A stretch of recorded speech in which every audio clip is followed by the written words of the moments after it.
You want to wake up inspired, Yana. And when you go to work and you're feeling in that state of inspiration, you do your best work because it matters to you personally. When you go home, you feel fulfilled. If we live our dream, we're going to feel more fulfilled, and so are our family and friends. And I think that's the greatest reward we can have in life. I bring stories to life. So for me, my legacy is every single creative person that I've helped do that.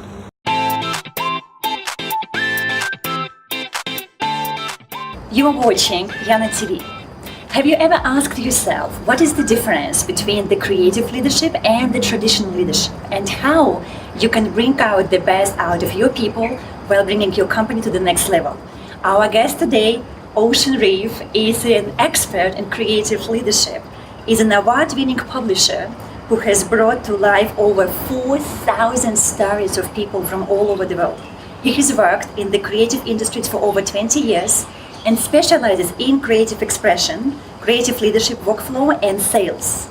With the belief that we are all born with the desire to be creative, Ocean operates a defined, dedicated, and determined process to bring a book to life and build a sustainable future as an authority in your space or a leader in creative expression. Ocean, thank you so much. It's such a pleasure to have you here today. Thank you, Yana. It's awesome to be here. I love this place. It's magical. Yes, it is. We're so lucky. Very much so. And to drive right in, my first question would be, what is creative leadership? Creative leadership is a new, relatively new process to run a business, run an organisation, run a team. It fundamentally is about giving more ownership to the staff or to the core group of people that are in that organisation, so that the best can be brought out of everybody and the team and the organisation itself. Creative leadership is incredibly enjoyable, incredibly fulfilling, and if you look at it in the workplace terms, 70% of our time we spend at work. We spend doing something related to work. So we have to make sure that we're getting fulfillment in our job, and creative leadership allows us to do that. So would you say that you would advocate creative leadership over traditional leadership? Without a doubt. I think with traditional leadership, I don't think it's wrong to be a traditional or authoritative leader, but I think it's dated. We're in a very different age than what we were 10 or 20 or 30 years ago, and with the way that technology and entrepreneurs and startups now think and operate, we need to get with the times. We need to fit in with the growth that we're seeing in our global culture and businesses, but we also need to stand out. We also need to be unique in what we are offering, and authoritative leadership does not fit that model. And authoritative is the traditional leadership. That's right, yes. Authoritative is traditional leadership. So the analogy I use is that authoritative leaders will lead with a stick. They'll tell you what to do as a manager or as a boss, whereas a creative leader will incentivize, and they'll lead with a carrot. And they'll say, hey, look, if we get to this point, this is what we're going to get. And they have that greater buy-in. It just fits. Why have you decided to do this line of work? That's a really good question. It fell into my lap. It really did. When I was younger, I didn't really think I was going to get involved in publishing and bringing stories to life. I had aspirations to be a teacher, which, when I was younger and at school, that really inspired me to educate people. But as I came into my 20s, it was film and television. It was this sort of stuff, And you spent many years doing it. Yeah, I know, I did. in fact, what is it, 20? Oh, 20 years in 20 creativity. years. Yeah. And I'm very grateful and fortunate to have the career that I've had, and I think we saw this at the event we recently did, is that there's a lot of people going to work because they have to pay the bills. They have to provide for their family, and that's everybody's situation. But for me, I'm living my dream at the same time, and I'm very, very grateful that I can do that. It's good. What would be your main message to leaders who would like to embrace the creative leadership complex? Simplify. I think the key thing that it's not difficult to adopt creative leadership. A simple thing like when you have a board meeting or a monthly meeting with your staff, as a leader, they usually sit at the head of the table. My first piece of advice is don't sit there, put your secretary there. You sit at the other end, or you sit amongst the staff. Change things around so that the staff feel more engaged and alert. Yeah, try different things. Try something new. Give me like 3 tips. Three tips. Like something they could do that is easy to implement, practical, and brings like maximum results. Okay, change your environment. Take away the staleness of the corporate office. Make sure that there's greenery, there's live plants in the actual office. Something that you have to nurture and look after. That would be the first thing. Artwork. Change your artwork at least once a month. If you've got art on the walls or any kind of ornaments, change them every month, move things around and show that diversity. And carpooling. I think that as a boss or as the staff, we use the MRT, is it here? Yeah. And I think so. yeah. And we've got public transport in Australia and New Zealand, and a lot of people still drive to work. Carpool, pick up one of your colleagues. As a boss, pick up one of your staff and mix that up as well. So those would be my first 3 tips. I've got a few more, but we've only got 30 minutes, Yana. Yes, I know. And by the way, about a few more, there is a book, Inspire Your Fire. This is great. Yeah. That's you, right? It is me. That's you. Yeah, that is Is me. it the Superman? Yeah, there's a thing with the Superman. Yeah, so what is the story behind Superman? It's actually quite funny. It started as a joke. I was working for a publishing house in Australia, and I went to work one day with a superhero t-shirt, Superman on. And I thought nothing of it. It was just not a t-shirt. What happened after that is I think it was a couple of days later, somebody asked me, "Oh, why aren't you wearing Superman?" I was going, "What?" A bit confused as to why you're picking my clothes out.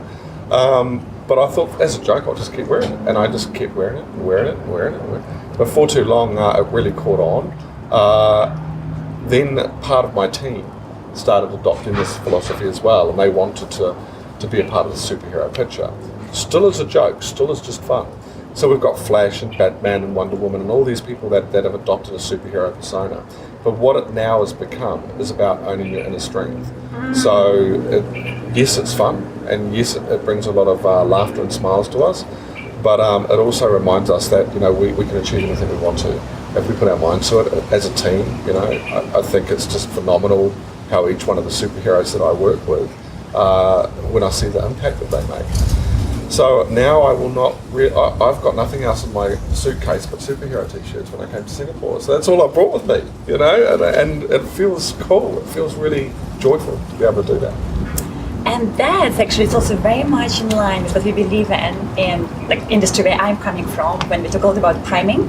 Okay. So it's whatever you say to yourself, whatever you wear, whatever whatever you kind of get out there, this is what you're gonna have in your life eventually.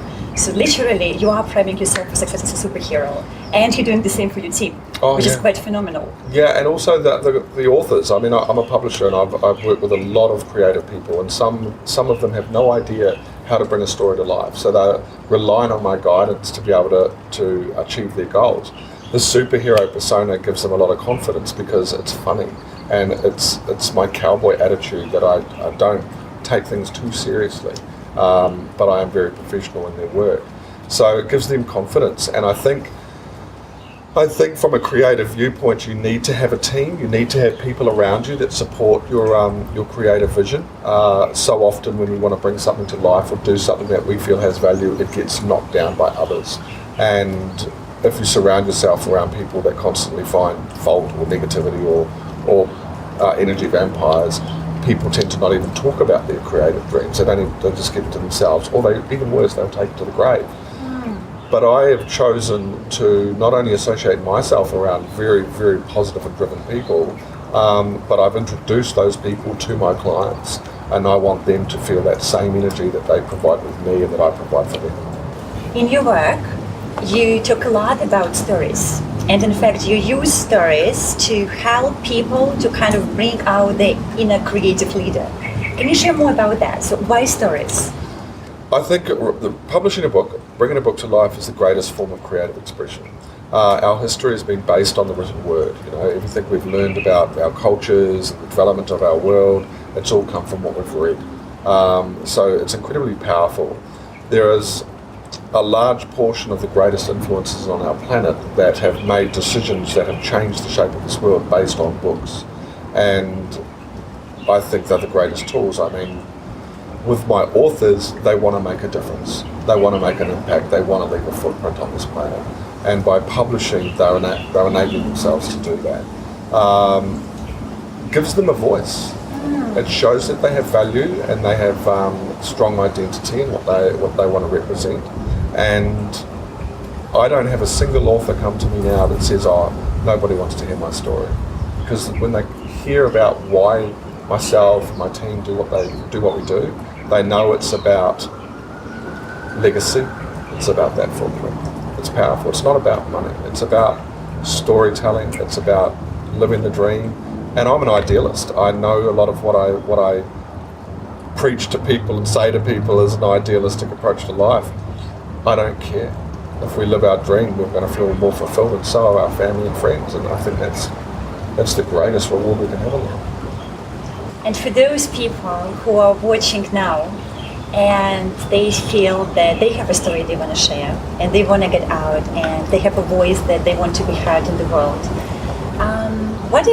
I would almost say advice, you could give them how they can take this next step towards that. Okay, well, there's actually a really serious piece of advice I have for anybody that's looking to bring it Okay, guys, are you ready? Very serious piece of advice. Unfortunately, my industry has an element of corruption in it. When the internet did the damage that it did to the music, film and television and publishing industry through downloading and ebooks coming out, it did hit our industry quite hard. It also meant a surge in self-publishing, where you could pay for the service to bring your books to life. The problem I have with it, because I've worked in all three aspects of the publishing industry, and the problem I have with self-publishing is that the people involved sometimes do not have the experience or the expertise or the qualifications to be able to bring a book out that is to industry standard, that can be looked at like we look at books on the bookshelf in a bookstore. There are businesses out there that tend to just look at the money they can make out of a creative. And you just imagine for a moment, Yana, if you decided to write your story, your life story, that's not a professional business decision, it's a heart decision. That's why I'm still waiting. It's like 10 years and I'm still waiting. And when you pass that manuscript over, it is like your baby. And that means that the people that you choose to work with need to show the same respect to that manuscript as they would your child if they were babysitting. So I think my most serious piece of advice is to do your due diligence. If you're looking at what company is going to help you bring your book to life, research, check out other authors that have published with them. Don't rely on written testimonials on their website. Go to Facebook where people are actually writing reviews and contact them and ask. I mean, it's going to take maybe half a day to be diligent and find out if they're really the people that will help you bring your story to life. And be mindful that you've got to make your investment back. This is not a sunk cost. Like, I work in independent publishing where you do invest in bringing the book to life. But I have a strong marketing component that also supports the return on investment. So when you step into this to bring your story to life, find the people you can trust and treat it like a business. Treat it like you're going to actually get a return on it, because you will. Books are a platform, and all of my team have got books. And the main purpose of that is to set the foundation to launch their message. So it is a business. Yeah. And one more kind of just really cool piece of advice. Yes. Everybody has a story to tell, and everybody's story matters. It's important that you give yourself the respect that you've had in your life, even the pain, even the trauma, even the sadness.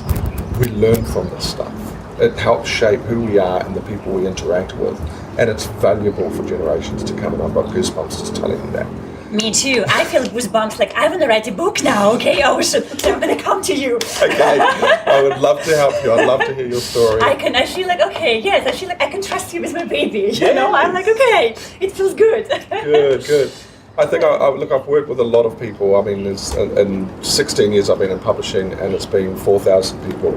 And it's been everybody from the 92-year-old grandmother who's writing her memoirs to William Shatner. And for me personally, it's been the 92-year-old grandmother that gives me the most fulfillment. Because in this case, and right now, today, she is literally 3 weeks away from actually becoming published. Last year she had 2 strokes. And I swear she is hanging on just to see this book come to life. She is the most inspirational woman I've ever worked with. So yes, I've had some fantastic accolades in my career, but it's the 92-year-old I want to tell everyone about. It's so special. Ocean, recently I attended one of your events that is called People More Important Than Profit. That you came with your team here to Singapore to present it. Can you tell me more about that? I would love to. Yes. It is a passion of mine. Imagine Academy is a institution that has been 4 years in the making. And the whole concept behind the event that we've just done here in Singapore is exactly what you just said. People are more important than profit. And that raises a lot of eyebrows and intrigue with people. Especially, in this part of the world. And that's why that's what I wanted to say. That's why we brought it here. That is Yes. the sole reason we brought it to the hub of where financial growth is of primary concern. The reason why we did it is because workplace suicide globally is a problem. The reason why we did it is because productivity in the workplace is on the decline, as is profits and growth. The reason why we did it is because mental health is such a serious issue, and it's costing every business millions of dollars every year in people not being able to attend work and signing off because of depression or mental health issues. The reason why, in my opinion, that a lot of these situations have occurred is because people have been the leaders and CEOs have been putting profits ahead of people. If they switched it around and introduced creative leadership or workflow or confidence or an altruistic approach to what their business offers, they would find that would change. People would be more inclined to be at work and feel great about coming. And it's what I said before about creative leadership. You want to wake up inspired, Yana. And when you go to work and you're feeling in that state of inspiration, you do your best work because it matters to you personally. When you go home, you feel fulfilled. You feel like you've accomplished something that's just spectacular and wonderful because you've made a difference in someone else's life. Now, I often say, okay, so you sweep the floor at a fast food restaurant and you don't feel inspired. Well, go to work like a painter. And when you sweep the floor, paint a picture or sing a song. Because if you do that regularly enough, you will end up changing your habits in your mind and the right opportunities. The universe will open them up for you and the right opportunities will come and present themselves. The only way as a global movement that we can make change so that suicide is not a problem, that people like going to work and they're feeling better about their lives and what they do, is to put ourselves ahead of everything else, to put each other ahead of everything else. And what's frustrated me for the last 4 or 5 years is about 40 years ago, a man called John Lennon sang a song. And that song was about, imagine if we all got along, imagine if we lived in a world full of peace. What, we're 40 years later? One of my favorites. But we still have not got this right. Now, I've had enough. So I'm going to make a statement. And I'm going to bring everybody on board that's brought together material in the book and has a message to share that is awesome, altruistic and authentic. And that's what we did last week. And it was a success. The feedback we've had, the tears we saw in the audience. I saw them too. I have been there. So I saw people crying. It was massive. Yes. And the emotion. I mean, one of our speakers brought her whole family up on stage because she was feeling it. I'm so proud of each and every person that was a part of that. And more importantly, I'm proud of the people that attended, that they wanted to hear this message. And we've been asked to come back. So the movement has started. That's what it was about. This is so beautiful. If I would tell you that right now you have an opportunity to ask the world anything you want, any sort of support, Okay. recognition, community, resources, anything you want, what would you ask for? For Imagine Academy, I would ask for you to ask me the question. Yes, everybody agrees we should put people ahead of profit. I would like you guys to contact us and ask us how. That's what I want. I want to spread the message. So I don't need anybody to come on and back us or ride this or anything. I just want them to ask how. And through that question, they'll be given some answers and they'll be given some opportunities. Thank you. Thank you, Ocean. And let's say we have the last question for today. You have the best energy, eh? It's just so cool. I have a cool energy. Okay, I have a cool energy. Yeah, man. I like your energy too. So you like my energy? I do. I've sat in a lot of interviews in my career And quite often the interviewer has been just on a mission. Yeah, it's like Yeah. question. And this is so not like that. I'm just like feeling vibration, and this is so cool. You make me feel very comfortable. Thank you. Oh, thank you for that. So Thank good. you. Oh, okay.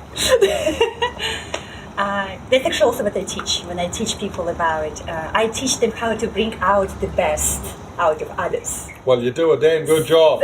Okay. Thank you. How you would like to be remembered?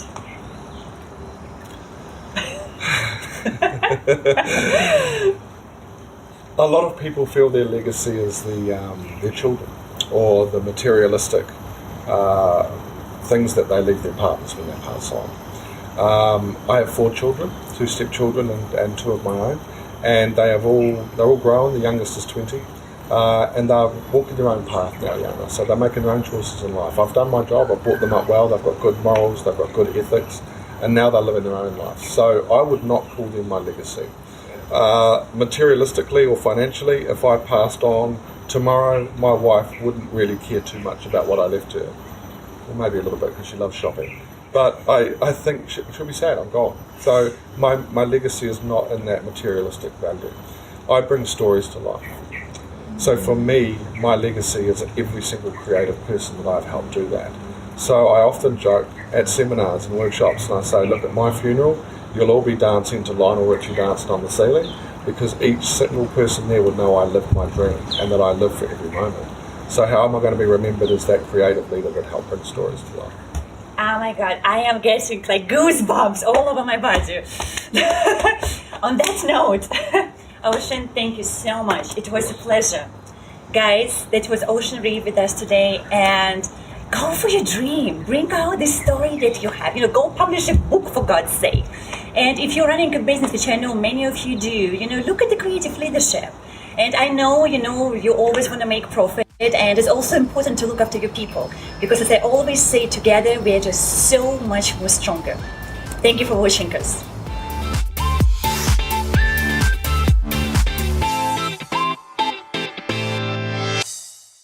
Hi everybody, I would just like to put a big shout out to Yana from YanaTV. I spent some time with her recently and I've just felt the most amazing vibration and energy working with this lady. Her whole message is very authentic and altruistic and ultimately awesome, and that's what I represent. It's about making change and sharing the right messages to each other and to the world, and Yana has a great platform to do that from. I'm honoured to be a part of this. I endorse Yana 1000%, and if you guys have an opportunity to be a part of her movement, I wholeheartedly encourage that. Thank you.